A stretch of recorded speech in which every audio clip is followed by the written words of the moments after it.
Good morning मित्रांनो, नमस्कार. स्वागत आहे तुमच्या एका नवीन ब्लॉगमध्ये. तर मित्रांनो, तुम्हाला माहीत आहे का महाराष्ट्रातील सेकंड लार्जेस्ट म्युनिसिपल कॉर्पोरेशन कुठली आहे? तर मित्रांनो, माहीत असेल तर कमेंटमध्ये त्याचं नाव लिहा. तर मित्रांनो, जवळपास 2 तासाचा प्रवास केल्यानंतर मी पोहोचलो आहे महाराष्ट्रातील सेकंड लार्जेस्ट म्युनिसिपल कॉर्पोरेशनच्या ठिकाणी,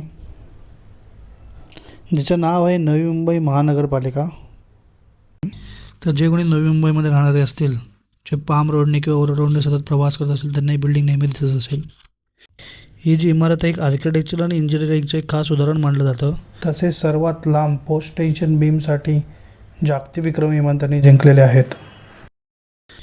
या इमारतीची मेन खासियत आहे त्याचा घुमट, जो तुम्हाला घुमट दिसत आहे. तर हा जो घुमट दिसत आहे, हा टोटल बिल्डिंगला आतमध्ये कव्हर करतो. चला तर आपण आतमध्ये एकदा पाहूया.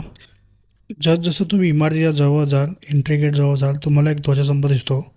हा ध्वजस्तंभ एक भारतातील सर्वात उंच ध्वजस्तंभापैकी एक मानला जातो. हा ध्वजस्तंभ नेहमी फडकतच असतो. ही जी इमारत आहे, एक सस्टेनेबल टेक्नॉलॉजीने व्हाईट कॉलम फ्री स्पेस आणि इको फ्रेंडली डिझाईन म्हणून असं ओळखलं जातं. तर सगळ्या गेटचं सिक्युरिटी चेकिंग झाल्यानंतर आपण बिल्डिंगमध्ये एंट्री करतो.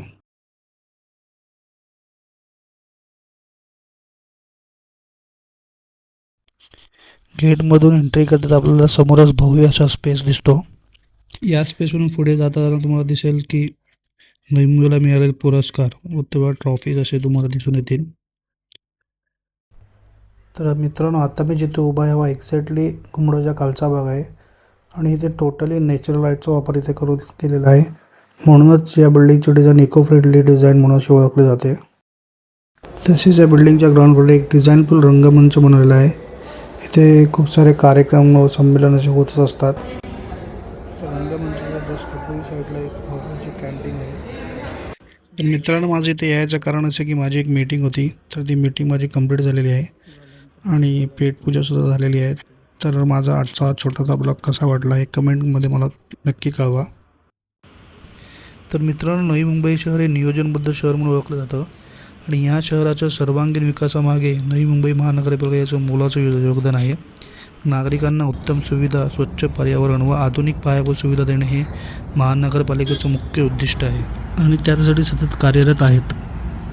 तर मित्रांनो, आजचा ब्लॉग तुम्हाला कसा वाटला? माहिती जर इन्फॉर्मेटिव्ह वाटली तर शेअर करा, लाईक करा आणि कमेंट करा. तर भेटूया पुढच्या ब्लॉगमध्ये एका नवीन ठिकाणी, नवीन जागी. तोपर्यंत tata, bye bye, keep smile and be happy.